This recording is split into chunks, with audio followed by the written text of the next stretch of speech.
Back in the late 90s, I was a teen with hopes, dreams, and, above all, a love of the wilderness. I got this from my grandpa, who I'm convinced would have become a fully fledged wild mountain man if he hadn't met Grandma, the love of his life, and settled down to become an accountant of all things.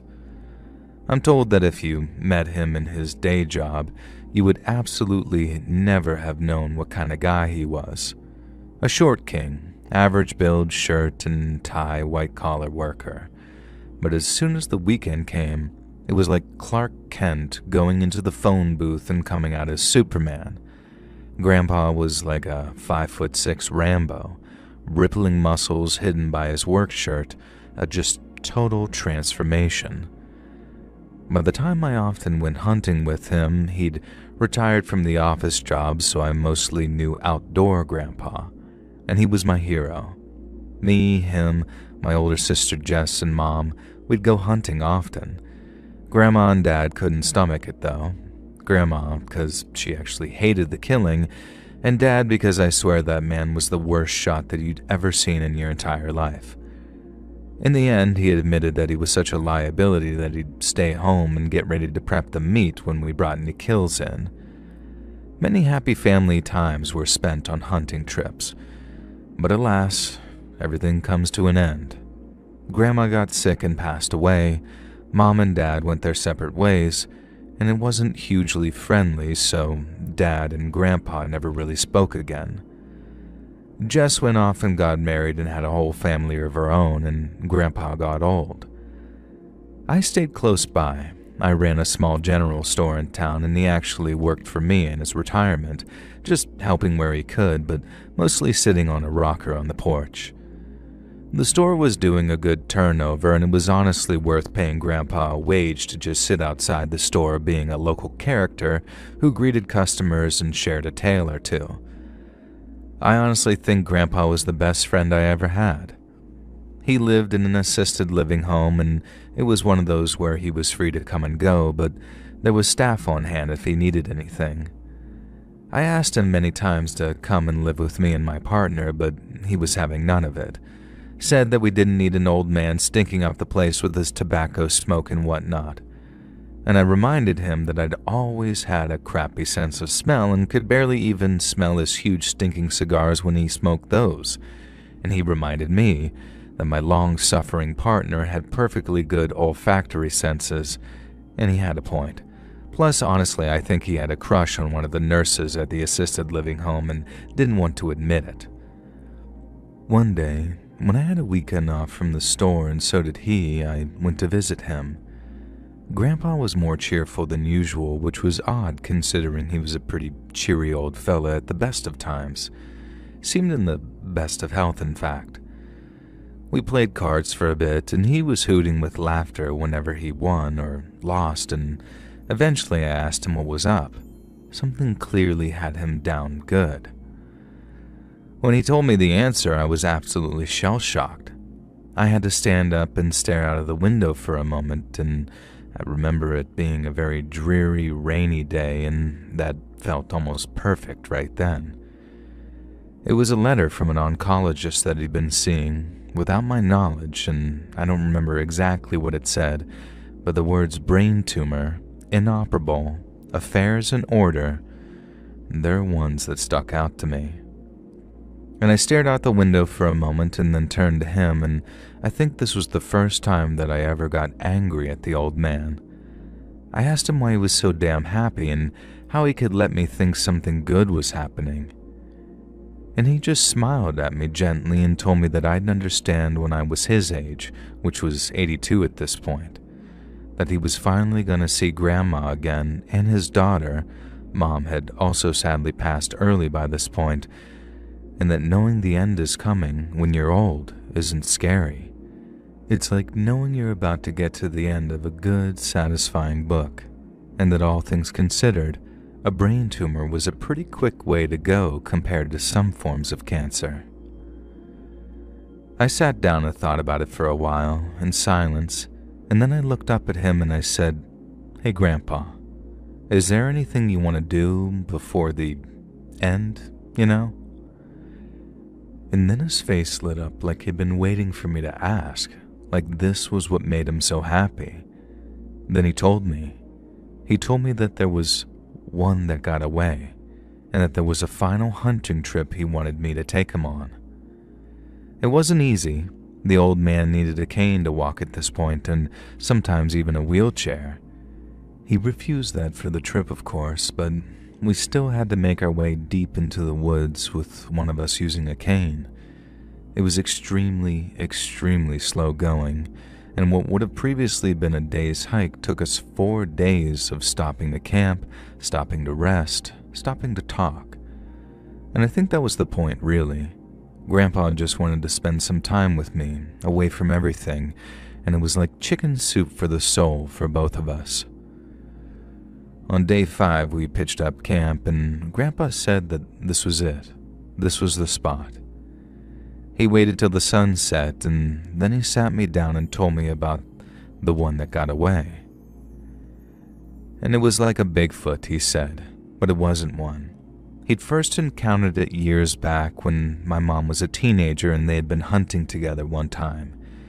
He said at first that he thought it was a werewolf, until we remember werewolves don't appear in broad daylight and Bigfoots do.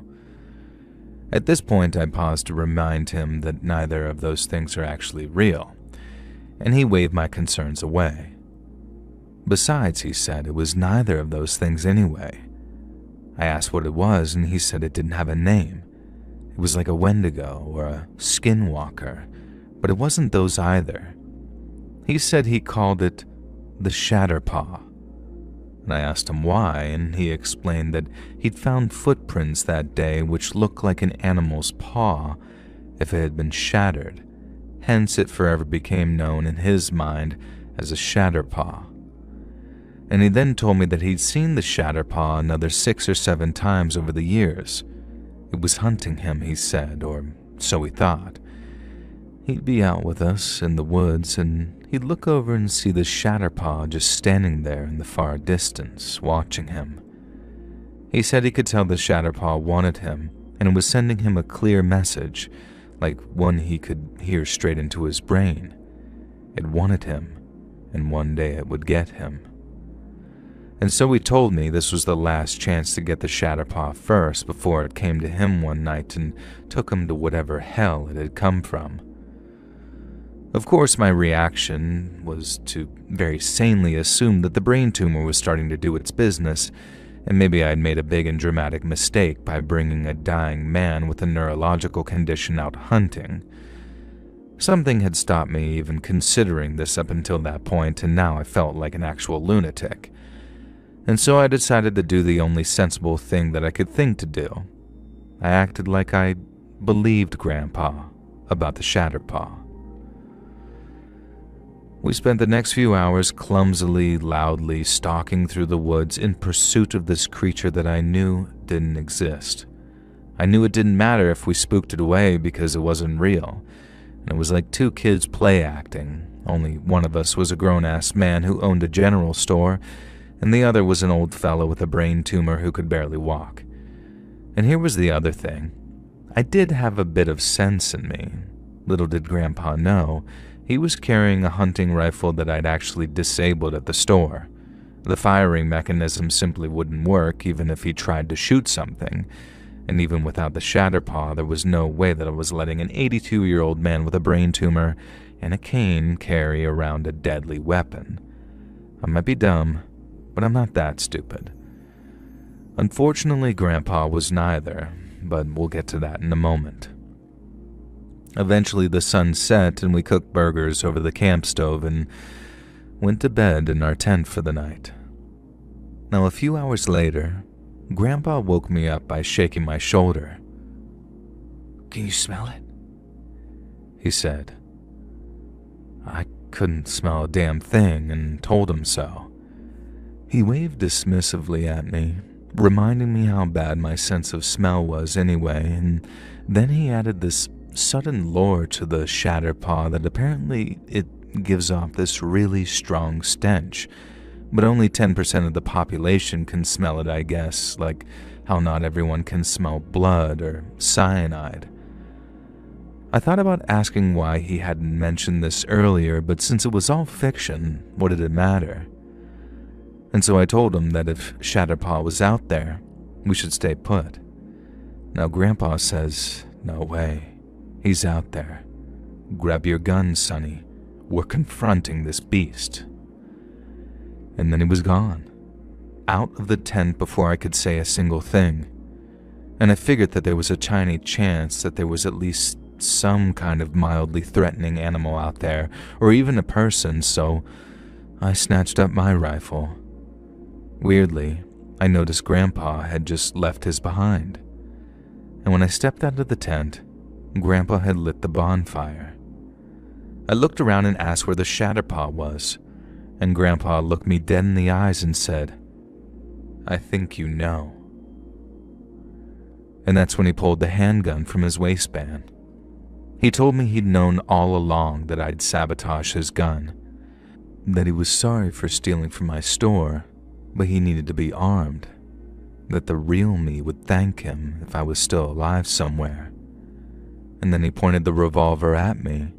His hand shook as he aimed, and tears started coming down his face. You reek of it, boy, he said. You always have. It took you one day, and it's been you ever since. What? I'm not the damn Shatterpaw, I told him. You know I'm not. And he denied it. He said it was him or me. He kept talking, and he kept stalling. Said that the only way that I could prove that I wasn't the Shatterpaw was if I shot him in the head, or he'd do it to me. I threw my gun to the ground. Grandpa looked confused and then maybe even a little bit ashamed. I told him I knew what he was doing, that he wanted to go out on his own terms, and that this was the best damn plan that he could think of. He was a die-hard Christian, so ending it all wasn't an option, and if I shot him believing it was life or death, I could forgive myself. I asked him if that was right, and he nodded as he lowered the gun. A big part of me wanted to be mad. How could my beloved Grandpa try tricking me into killing him? But then I realized, to him, he was putting his fate in the hands of the person he loved and trusted the most, and in his aging, decaying brain, he'd somehow justified it. I told him this isn't the way, and he nodded again. I took a step forward to embrace him and take the gun away from him. Everything happened at once. I heard a sound and saw Grandpa raise the pistol. Honest to God, I thought that he changed his mind and was about to shoot me. Instead, he yelled, "Get down," and I dived to the left like my life depended on it. The gun went off with 3 cracks, and I heard the sound of a body hitting the floor. I rolled over to look, and out of everything in the story, this is the most unbelievable part, I know, but this happened.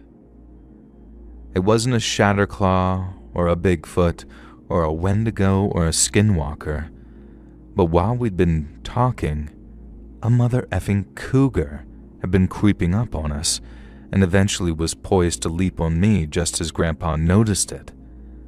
And heck, the old man had put the creature down with the first shot, we actually think, right between the eyes. Brain tumor and palsied hands and everything.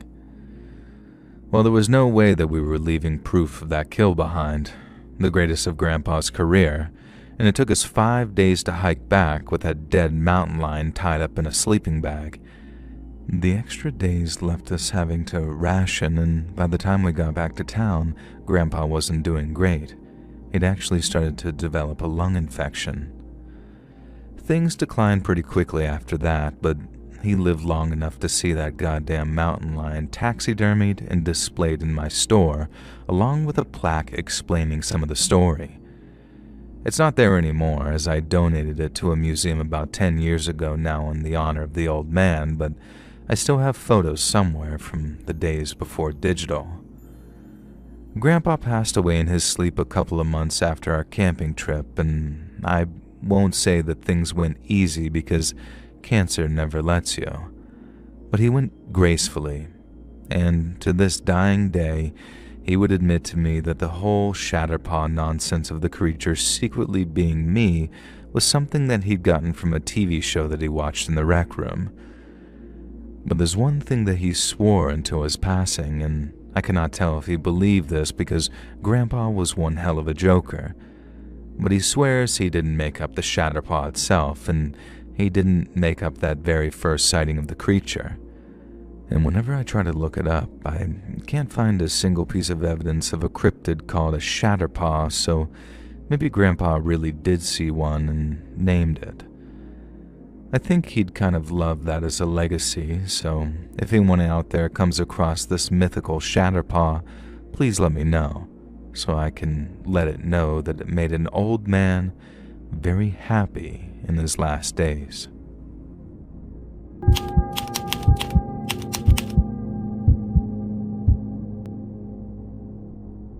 Back in the 90s, myself and a couple of girlfriends used to go wilderness hiking. We were extremely into it, kind of our whole personalities. I loved it and so did the others, Sarah and Ashley, and we decided to go on a 2-day exploration. We drove as deep into the woods as we could and decided to just spend the day there and then camp there overnight. We parked on a dirt road and hiked until midday, then settled down for some food. Now, keen to get going, we ate a little bit and then began to explore the area. We'd never been here before. It was kind of an odd location. It was very deep into the woods, but the dirt track had allowed us to drive down here fairly easily. Ashley was a photographer, and she had some kind of fancy camera that she used to take nature photos. Now, this was before the days of digital cameras and camera phones, of course, so she had to be kind of picky about what she snapped. And that's what drew my attention. 1, 2, 3 photos almost in a row. I looked over to where Ashley was, and she was standing near a rock face. I couldn't tell what she'd seen, so I angled around and realized that hiding behind this curtain of vines was a cave. She'd been using her flash to light up the interior of that cave before going in. Sarah chastised her in case it was some bear's den, but pointed out that bears hadn't been active in that area since probably way back in the 70s. It was a pretty safe area this far deep into the woods. Ashley said that this may be so, but something had clearly been using the cave as its lair a long time ago. We could tell it was abandoned, though, because there were some rocks covering the entrance which we had to clamber over to get inside. Now, this curtain of vines had fell over the entrance, and almost no natural light filled the cave. Sarah and I turned our flashlights on and we looked around. Now, it definitely had been some type of animal's lair once. There were very old remains littered in one corner, and then the dry, dusty, musky smell gave it an almost comforting feel. I could imagine a cartoon bear holed up there with its cute little cubs. Now, we explored the cave. It was actually pretty small and had a fire pit in the center. People had clearly used it as a camping spot at some point, which made sense given the slight hole in the roof and the fact that the entrance clearly used to be bigger. Sarah joked that it would be a great place for hotboxing, and I just rolled my eyes. We did decide to camp in the cave, though. It meant that we didn't have to bother setting up the tent, and even if it rained, it was sheltered enough that if we stuck towards the back, we'd be completely sheltered. So we explored some more in the daylight, and then at night, and we settled down. We decided to cook on our stove outside the cave rather than risk filling the constricted area with smoke. It had clearly been a more open hidey hole the last time the fire pit had been used. We had a good dinner, and then went into the cave to bunk down for the night. We were woken up by the mother of all storms, though. Nowhere in the weather reports had it suggested anything like this. It was like Mother Nature had just turned on us. Thunder, followed immediately by lightning, and I could thank the Lord that we were camping inside a cave instead of outside in a tent. That is until I heard a crack, a crash, and a rumbling. I flicked my flashlight on in the direction of the noise and watched in absolute horror as a rain of rocks fell down over the cave entrance. Immediately, the meager moonlight was almost drowned out, with the only light coming in from the hole in the ceiling, which was a good 15 feet high, if not more. With nothing else we could really do in the middle of the night during a thunderstorm to end all storms, we tried to sleep. The next day we woke up fractious, sleep-deprived, and snippy at each other. And this only worsened as we each had to pee in the back of the cave, which left a fairly unpleasant atmosphere. And then things got even worse as we tried to move the rocks from the entrance, only to realize that they were far too heavy for us to move from the inside, not to mention rain-slicked. And we decided to sit down and just have some breakfast, lit by the meager sunlight that came in through the tiny gap in the cave ceiling. I hoped that our hunger abated and things would eventually calm down. I was messing with the rocks when I heard Sarah and Ashley begin whisper arguing behind me. They'd been at each other's throats all vacation, which wasn't hugely unusual, so I tried ignoring it. It was one of those situations where we all shared a strong passion for exploring the woods, and they were both my friends, so they were kind of friends with each other by proxy. The whisper arguing turned into raised voices arguing, though, and I couldn't ignore it anymore. Ashley was accusing Sarah of having an affair with her partner, and now Ashley had a tendency to be kind of paranoid when it came to her partner Tyler, and for good reason. He had cheated on her a number of times, and sometimes I wanted to shake her and say just leave him, but she wasn't having any of it. Now, they were soulmates, even if in my opinion soulmates didn't typically screw other people. Now, though, it sounded like Ashley at least was convinced Tyler had actually screwed Sarah. And of course this couldn't be true, though, as Tyler barely knew her, right? I expected Sarah to defend herself, and instead, she accused Ashley of being unable to please her man, so what did she expect when he ended up in another woman's bed? I stepped in at this point and just asked straight up, "Sarah, did you sleep with Tyler?" And she looked at me, and in the dim light of the cave, this look of shame on her face was very damning. And then she hardened up, just straight up confessed to it, stared Ashley down and told her that she'd done it with Tyler not once, not twice, but 3 times. And then, for whatever insane reason, she added that she'd let Tyler do things to her that Ashley was just too much of a prude to let him do. So maybe she should learn how to please her man a little more. And it kind of struck me weirdly at that moment that Sarah was a smoker, and I hadn't seen her smoke a cigarette since we'd holed up in that cave. Weirdly thoughtful, considering that she was out here ruining Ashley's confidence and life. I went to suggest that maybe she would light up and calm down, but then something even more insane happened.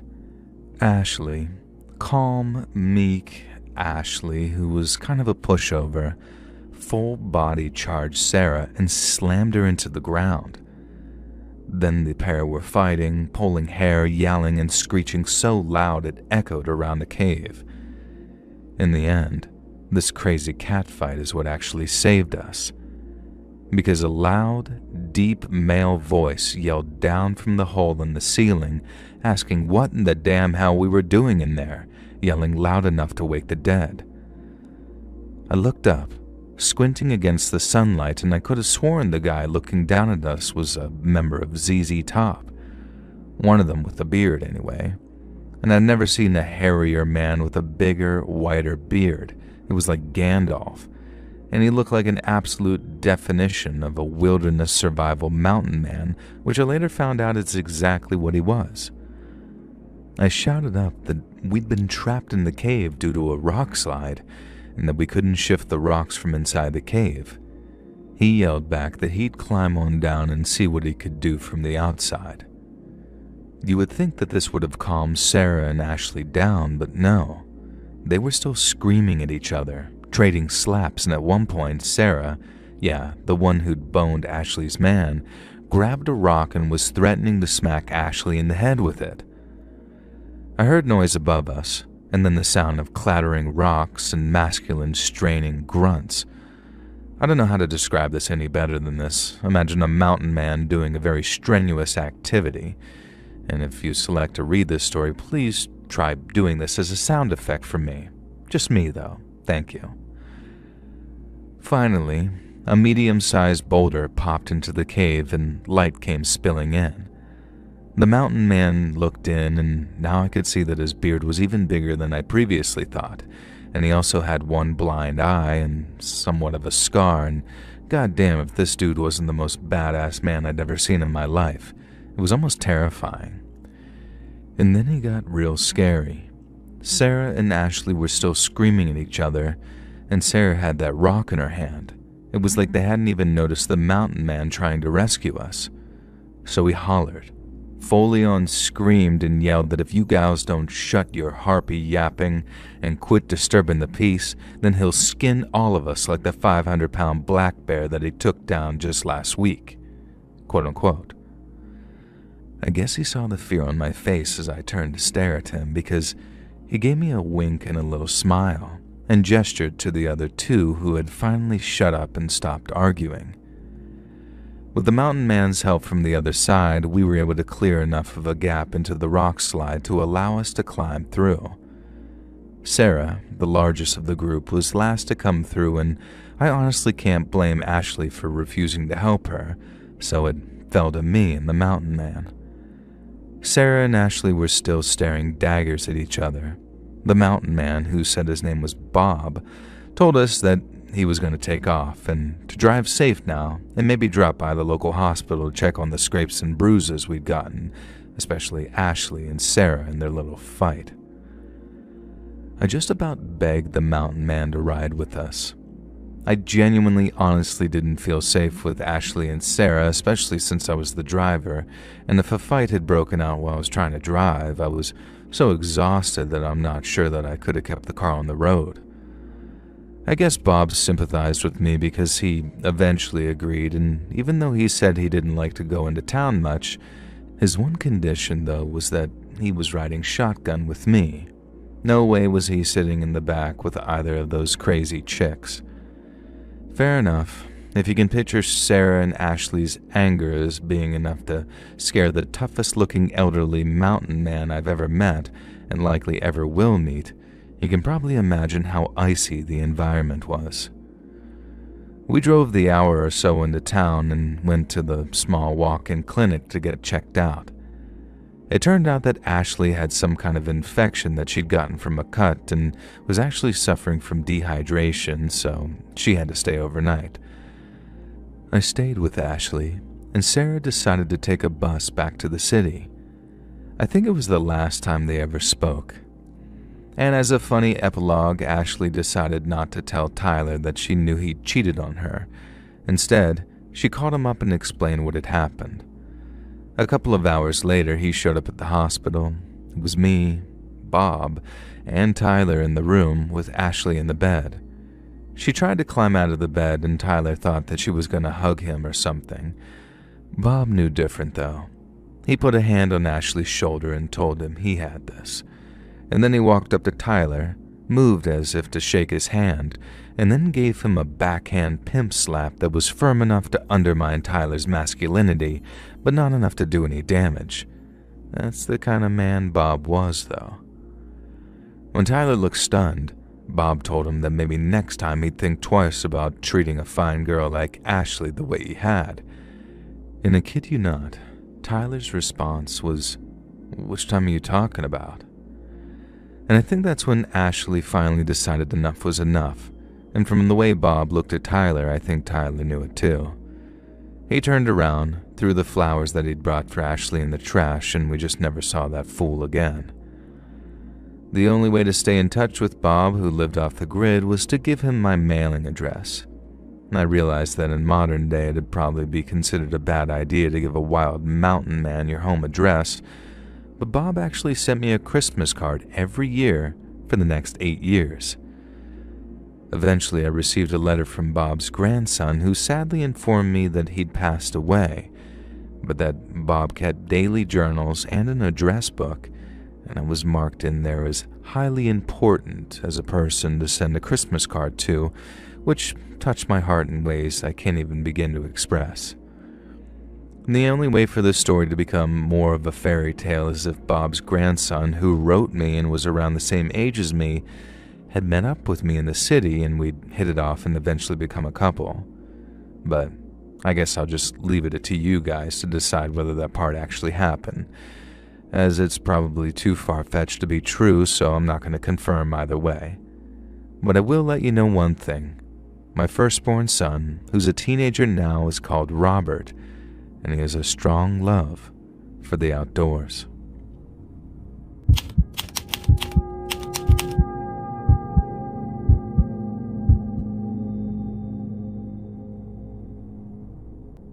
I thought my ex-boyfriend was a great guy. I really did. So much so that I was willing to let him talk me into going deep into the woods hiking with him. I've never been a real outdoorsy girl, much less a go into the middle of nowhere with one other person girl. So yeah, I really trusted and loved this guy. But they say if you really want to get to know a partner, go on vacation with them. Well, I'll also add, go on vacation with them into the deep woods. That really shows what kind of person they are, like a complete and utter maniac, for example. We spent a lot of time preparing for the trip. Days of discussing it, planning our route. Maybe I should have seen it as a red flag when my ex, we'll call him Aaron, bought all this brand new navigational equipment, including an expensive compass, satellite GPS locator, etc., despite telling me that he'd hiked these woods dozens of times and was a quote-unquote expert on the area. On the drive down, he talked incessantly about how beautiful the area was, how dangerous it could be too.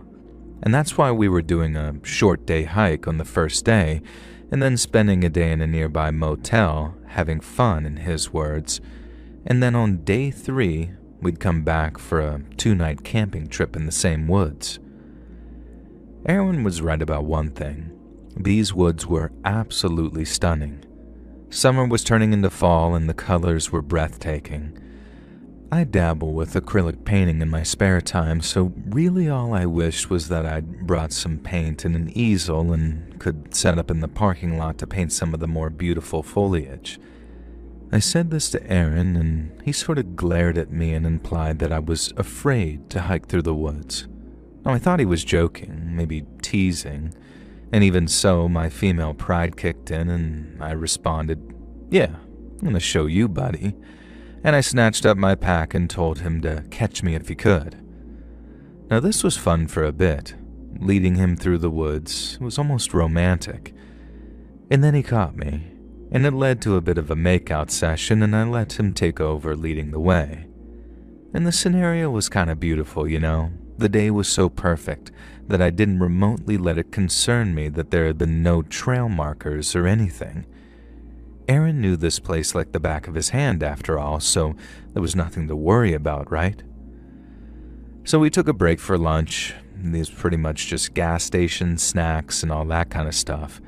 And then I took a roll of toilet paper out of my backpack and started to go off into the woods to pee. Aaron looked at me like I was a maniac and asked what I was doing.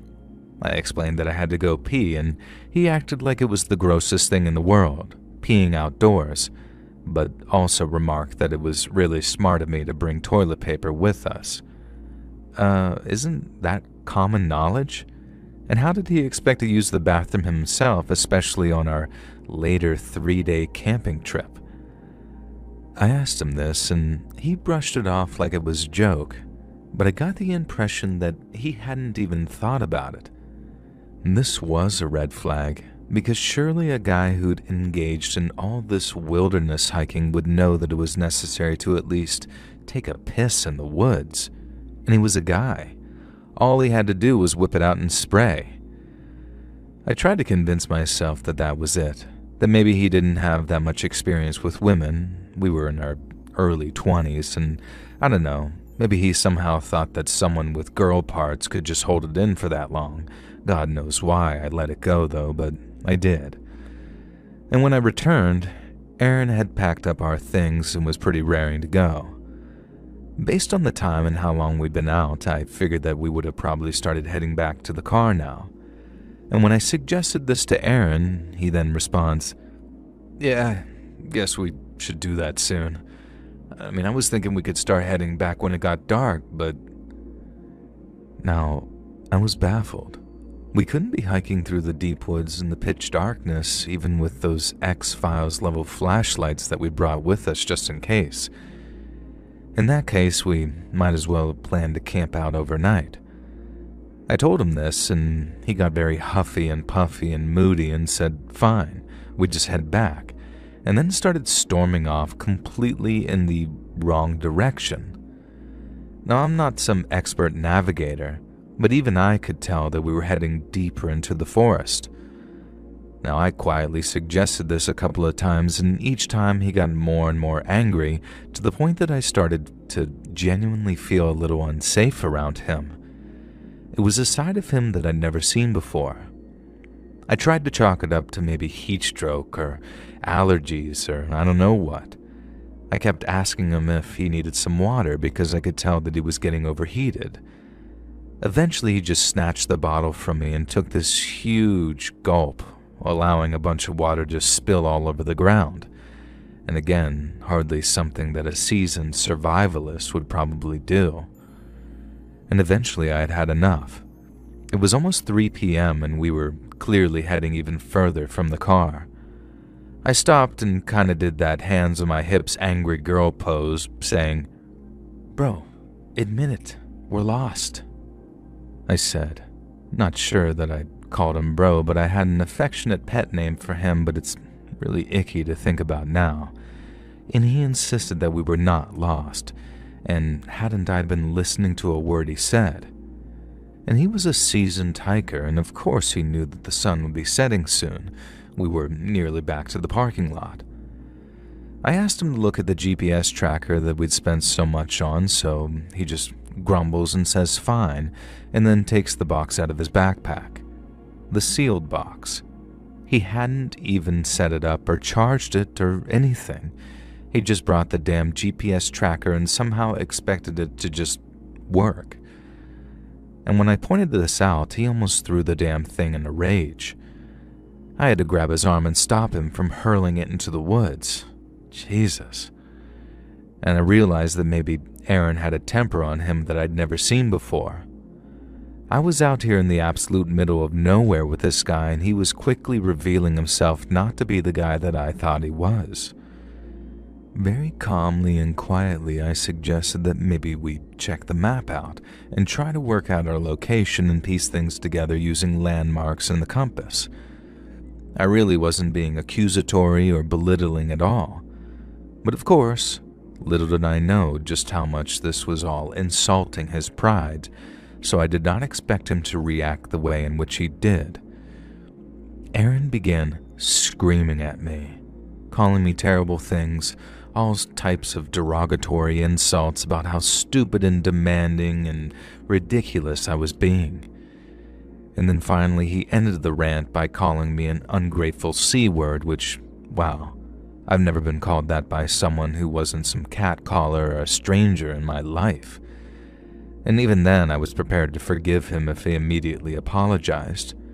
But no, he said if I knew best, that it would be better for me to find my own way back, and he'd wait for me in the car.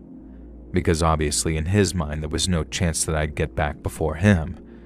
And then he storms off into the forest, in clearly the wrong direction, while screaming one final F you over his shoulder to me.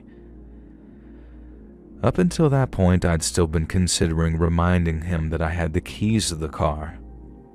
But at that point, I said nah, screw him. I took a few minutes to gather myself, had a little bit of a cry, and ate a granola bar. and then I put myself together and headed in the direction that I was certain that we'd come from. I walked for about half an hour, recognizing landmarks and even a twig that I'd snapped from earlier. I felt like I was doing pretty well, feeling confident and almost smug about the situation. And then I heard the sound of branches cracking somewhere behind me, and a voice. A high, mocking redneck voice, like the kind of cliché backwoods killer that you hear in some crappy horror movie. "You done effed up, girlie. You done come into our part of the woods." Something like that anyway. And I didn't even wait. I just began to run. Now, stupidly, my first thought was that I'd hoped Aaron was safe and that whoever this was hadn't got to him first. I had to be careful, though, not to head off the beaten track and still make sure that I was going in the right direction. Now I could hear this unseen hillbilly pursuing me. He was running, somewhere behind me and up the hill among the trees. Occasionally he'd hoot out some kind of threat like, "I'm gonna skin your pretty little butt," or "That chest is looking real good mounted on a cabin wall." Psychotic things like that. And what followed was a chase worthy of the movie, or so it felt to me at the time. I was darting this way and that way through the trees, occasionally hearing this pursuer.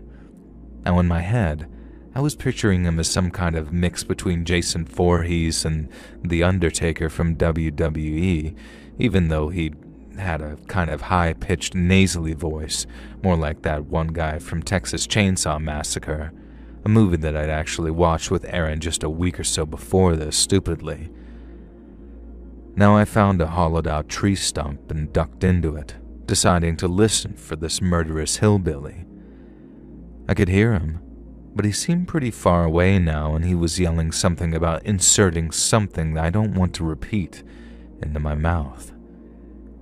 I started to feel throw-up rise in my throat, imagining this filthy inbred monster doing all this awful stuff to me.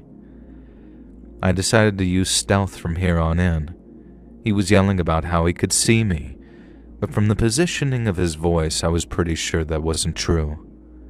I snuck through the trees, as silently as I could, and he was being pretty silent too. And then, creeping through the undergrowth, I saw a figure with its back to me, peeking from behind a tree. I almost called out and ran over there, but then the figure called out. "Where are you, little piggy? Piggy, pig, pig, I'm gonna put you on my spit roast." The voice had definitely come from the man peering around the tree, only the man was no redneck hillbilly monster. It was freaking Aaron. And then suddenly it dawned on me. Aaron acted all macho, but he'd later been a theater kid in college. One of his buddies had told me, and this absolute lunatic had been following me through the woods, trying to put the fear of God into me by play acting as some murderous hillbilly. The problem I still had, though, was that I had no idea how fake the murderous part was. I had three choices: sneak past him, confront him angrily, or treat him like a potential murderer and, I don't know, knock him out with a rock or something. I decided to go for a fourth option. I found a small rock on the ground and threw it as far as I could in the direction that Aaron was looking, and this dumbass fell for it like some crappy video game NPC. He started off in the direction of the sound, and I ran an almost crouch-walking way away from the location. Now, 10 minutes later, I spotted the huge, gnarled tree that I recognized from the beginning of our hike, because I'd so desperately wanted to paint. Another 5 minutes, and thank the Lord, I was back to the parking lot. I got into my car, and genuinely, honestly considered just driving off and leaving him there. But I figured the chances of the dumbass getting himself killed were pretty high, and I didn't want his death on my conscience. Plus, I wanted to find out whether he'd own up to it. I kept a small licensed revolver in my glove compartment that Aaron didn't know about. I stashed it on my lap under my purse, and then hammered on the horn repeatedly, trying to guide him to the car. 10 minutes later, Aaron comes out of the trees looking embarrassed but still a little smug. And when he got into the car, I quickly started the engine and began to drive off. He didn't really say much, but when we were on the road, I eventually told him that the most terrifying thing had just happened to me and that some cannibal redneck killer had stalked me through the woods, and I told him that I genuinely thought that I was going to die. "Do you sound a bit like this?" he asked, putting that voice on. Now I pretended to be shocked, like, "You heard him too?" And then Aaron began hooting and hollering with laughter, saying, No, it was him the whole time. Remember, he's an actor. Wasn't it hilarious?" I stared ahead at the road as I asked him if he really didn't intend to kill me. In his defense, he acted horrified, like he was simply too much of an ignorant, arrogant idiot to even consider the fact that it could have traumatized me. And we drove for a while in silence. He kept asking me if I was mad, and I think he knew that he screwed up. Eventually, we reached a gas station in a somewhat suburban area. It had a diner and a truck stop, and I checked, and I had cell phone reception. I told Aaron that I'd consider forgiving him if he went into the gas station and bought me a gas station hot dog. And then I watched, waited until he was halfway through the gas station door, and then peeled out of that parking lot and did not stop driving for another hour. When I pulled into the next rest stop, I had dozens of texts from him. First they were apologies, then they got madder and madder, telling me that I was some stuck-up C-word and that I better come back and get him right now. I texted him back telling him to call an Uber or, better yet, hitch a ride with one of the truckers at the truck stop, and just hoped that they weren't a cannibal redneck serial killer. Then I blocked him, and I never heard from that idiot again. I did check on Facebook to be sure that he'd gotten home safely, and he had. Hilariously, the post that I saw was actually kind of contrite, about how he'd done a terrible thing to a person that he loved and blah blah blah. Somehow most of the comments seemed to assume that he'd done something a lot worse, and a whole argument had broken out about him being a POS. I almost cracked then and posted to answer their burning questions of what he'd done, but I decided to let sleeping dogs lie. Absolutely the weirdest vacation I've ever had, the weirdest guy I ever dated, and thankfully the weirdest scary story I have to share at parties. Now I hope you enjoyed the tale of the time that I wasn't stalked by a cannibal killer.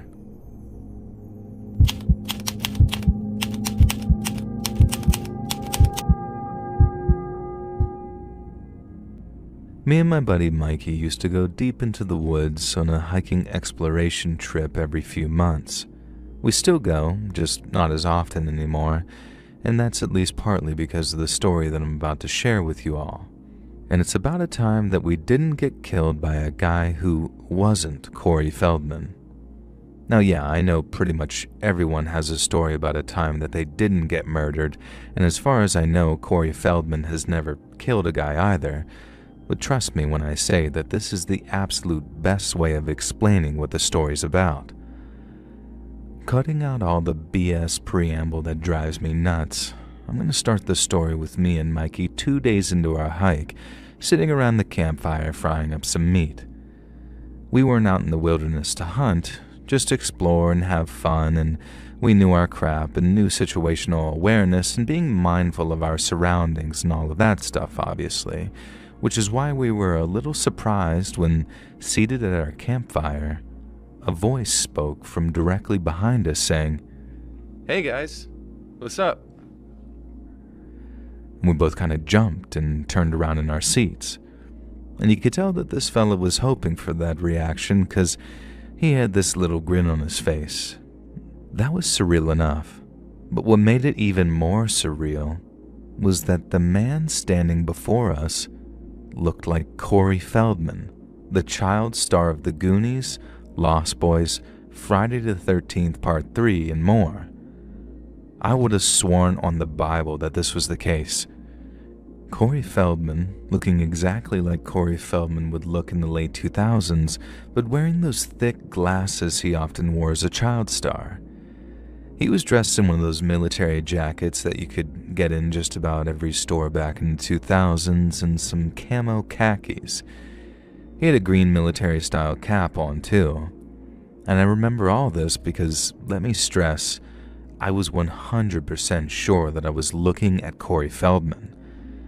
And when he took another step towards the campfire, I saw that he was not, in fact, Cory Feldman, because I happen to know that Cory Feldman is a pretty short guy, 5'3" or 5'4", and this guy was clearly a fair few inches taller than that dude. And he also had this little scar on his cheek that Cory Feldman does not have. But beyond that, if I'd been asked to pick this guy out in a lineup, I would have put the DVD of Stand By Me in the player. Now, trying not to let the guy know that he'd startled us, me and Mikey were saying something like, "Hey bud, how's it going? You out hunting? How's the game?" You know, those sort of questions. He said his name was Bucky to his friends. And before we even had a chance to invite him, Buck sat at a campfire and helped himself to a steak off the damn grill. "Want a beer too, Bucky?" Mikey asked, and Buck replied that his name was Buck, not Bucky. And I wasn't sure if he was joking or if he was trying to make a strong point to say, "Yeah, we're not friends, so you can't call me that." But the dude was chowing down on our goddamn steak, so in my eyes, they gave us the right to call him whatever we damn well pleased. Feeling a little impolite at his rudeness, I asked him how often people called him Cory, and he stared at me through those thick glasses and was kind of saying, "Huh?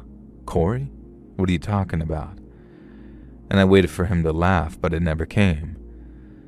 I told him not to worry about it, but he just pushed, and I had to ignore Mikey's stifling giggles as I was forced to say, "Well, buddy, you kind of look like the actor Cory Feldman." But Buck just stared at me. And then he says, "Don't you mean Adam Sandler?" "What?" And then he went on to claim that everyone always compared him to Adam Sandler, that he looked like the guy. And I'm sure most of you know this, but Adam Sandler and Cory Feldman do not look a thing alike, and this guy did not look like Adam freaking Sandler.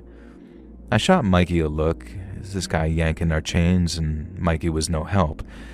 But he just sort of girlishly was giggling behind his hand.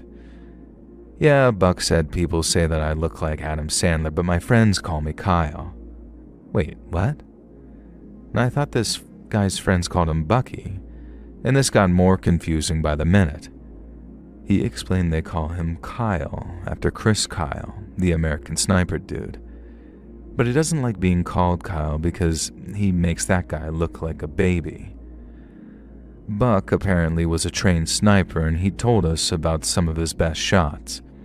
I can't remember, and I can't be bothered to recount it, but the exact details of these claims, but let's just say that as someone with even a passing interest in long-range rifles and snipers who comes from a military family, you would have to be the most talented marksman to ever exist in order to pull off some of the shots that Buck was claiming, to the point that some of them were not humanly possible.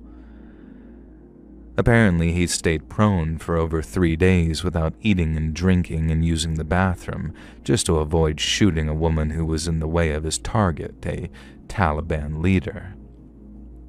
Mikey, who was getting a bit drunk at this point, asked why the woman and the Taliban leader were having a 3-day conversation in the first place, and Buck looked at him like he wanted to bite his eyes out. Genuine, absolute fury at being questioned. It was enough to sober Mikey up, and let me tell you, that's no mean feat. The problem is, sober, insulted Mikey is a lot more confrontational than drunk, mocking Mikey. So when Buck told his next story, some elaborate yarn about ricocheting a bullet off of 3 different metal surfaces and saving a pregnant woman from a rogue American general who was clearly meant to be Marlon Brando in Apocalypse Now, Mikey called BS. Like literally he just said BS. and then started humming Ride of the Valkyries. Buck stood up fast and began to reach into the waistband of his pants. Both of us leapt to our feet, and within seconds, I had my own pistol trained on him. I don't drink, unlike Mikey, and I do carry. I'm the designated don't F with us guy when we go hiking because you'd be surprised how many times you'd need one of those. Now Buck says, Hey, steady on, guys. We got a couple of wannabe soldiers on our hands, huh? Excuse me, buddy. You were the one who was seemingly just reaching for a gun. Buck then says that he could tell that he wasn't wanted, but that maybe we'd better watch out, because he owned this land, he didn't, and had every right to shoot us, he didn't. And then Bucky stormed off into the trees, never to be seen again, by us anyway. Now the next day we packed up and continued our hike. We were just walking along chatting when suddenly out of nowhere we hear a crack, and a bullet hitting a tree about 20 feet away from us. Mikey and I are both like, what the crap? Is some hunter taking pot shots? And the idea that it was Buck for some reason didn't even occur to us. And so we call out, saying, Hey buddy, careful over here. And we're wearing these very high-vis jackets, all that good stuff, and then another shot rings out, and we can see it hit almost exactly where the first bullet had. Mikey and I drop to the ground, run behind a tree out of line of sight of the shooter, and try to scour our surroundings. There's no sign of anyone, and we both whisper, Bucky, at the same time. But it couldn't be. Those shots were accurate. Well, the second one was anyway. And we have a whispered conversation, shocked that maybe Buck was actually telling the truth, at least to some extent. He was an absolute crack shot, even if he was a crackpot. But what the hell could we do? There was no sign of him anywhere, and we're just sort of sitting ducks out here. I decided to put something to the test. I grabbed something out of my pack, a water bottle or something, and tossed it out into the open. The shooter fired, and it blew out of the air. This was a serious, genuine pro. And based on the directions the shots were coming from and the size of the tree that we were hiding behind, I knew that we were somewhat safe. So I called out, Hey, Buck. Buddy.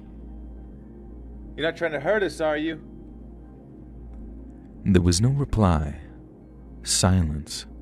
And then another gunshot, causing bark to explode from the same tree he'd shot at before. Now maybe this was my inner optimist, but I took that as a no. Meanwhile, Mikey says screw this, and decided to run from one point of cover to another. My heart basically stopped. A shot rang out, and I expected to see my buddy crumple, but no, he made it to safety. And instead, the shooter had hit the tree Mikey was aiming to hide behind. He was toying with us, and it was some kind of sick game. We ditched all of our equipment so we could move light. All we brought was enough water to last us the day or so that it would take to get back to the truck. We figured if we really pushed ourselves, we could make it without stopping. Now the whole journey back, the shooter was taking pot shots at us, but shots designed to prove that he was a cracked marksman.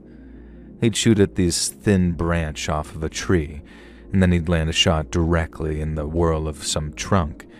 And it was honestly uncanny, and I'm almost starting to believe that that Buck guy was actually capable of the feats that he'd claimed. The marksmanship that he was displaying was insane, and not once did we see the damn guy. He'd been dressed in basic civilian military gear, sure, but not full camo. And besides, to stay hidden in the forest, he would have needed to change outfits at certain points, and it was like he was a goddamn chameleon, which I guess did fit with what Buck claimed. Eventually, after 22 hours of solid running and crouching and ducking, because who could tell if the shooter would finally decide to stop toying with us and finish us off, we saw the parking lot. The truck appeared, thankfully undamaged, and I say, Mikey, You did take the keys out of your backpack before you ditched it, right? And it says something about the type of terror we felt that he didn't even try joking that he'd left them behind. I had no idea if Buck was still watching us. Maybe he wanted us to get to the truck, think we were safe, and take us both out there and then. We waited for 5 and then 10 minutes, and then that familiar crack sounded, but it was far away and in a different direction. I can't explain how, but somehow it was almost like he was telling us that we were safe to go. We got into the truck, and before I got in, I noticed something resting on the windshield. It was a spent cartridge that I later discovered was some kind of Winchester cartridge. It had been placed there deliberately.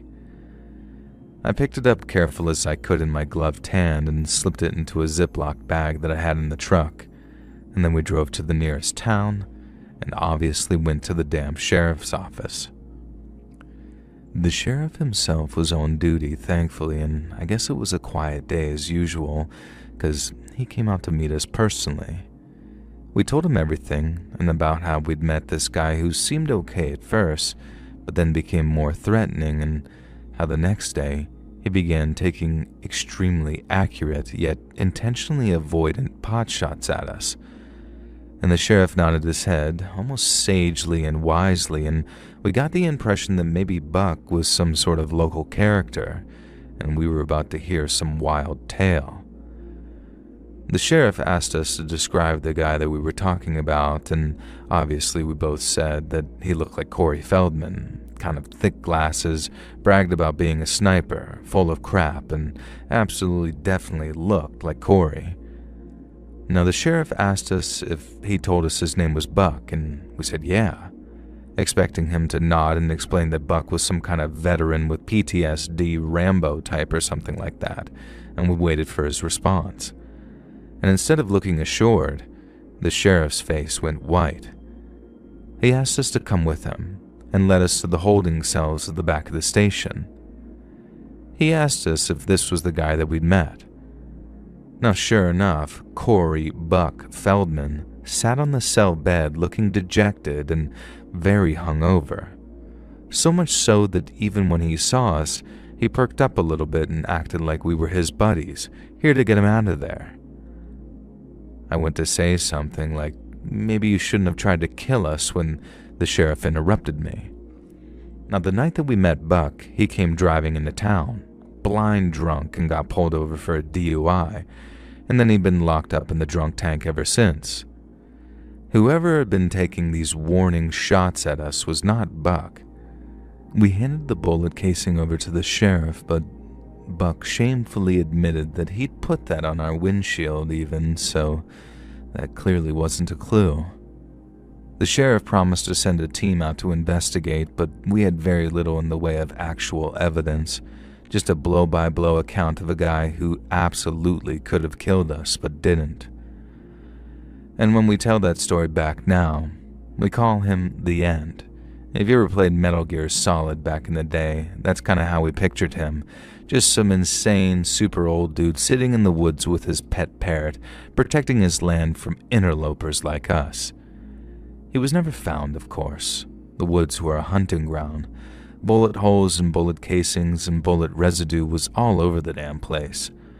Buck seemed especially focused on wanting to help, and I think he was actually affronted that there was an actual sniper in town who was, quote-unquote, better than him. Weirdly, for some reason I let Buck give us his email, and we've stayed in touch over the years. He's still a complete oddball, what they call a conspiracy head, and his latest thing is that he's a victim of some kind of covert surveillance. But surprisingly, he's good for a beer or two if you're ever down in the vicinity, which, despite our run-in with the phantom sniper, sometimes Mikey and I still are. We don't go to that area of the woods. Maybe the sniper's sitting there in his wheelchair, dead of old age like that Metal Gear Solid guy. Maybe he's just blowing off steam between some CIA Black Ops mission because goddamn,